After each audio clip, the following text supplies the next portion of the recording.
Essa que não, verdade, manema mencionando em speech, manhã está exatamente 27 anos passar, como a juramentar o tempo aí de governador e dentro do parlamento para primeira vez. Então, ano 28 de janeiro, dia 8. E me tenho vista que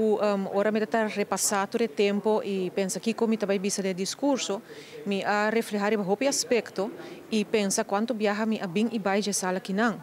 E tá várias vezes. Eigenlijk o período de staten tá bastante largo.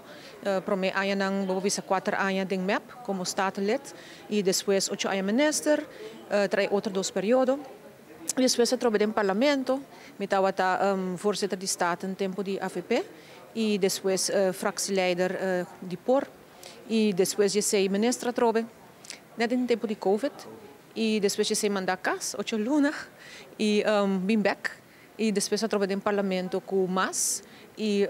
me probisa que já hopi experiência, hopi cara não bem e vai e me refleja também o rato riba é parte de político não que não tem mais e me não que diz político não que salive política pero que falece, so de dia não aqui tem por exemplo é um de senhor Henny Eyman que é paz descanse que também me amak me aqui dentro ora me cabe dentro política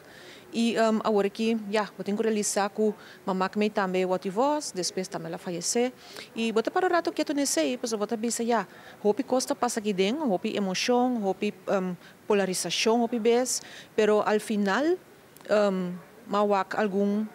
muri dentro função ou não despeito função então tá podemos pensar toch wel over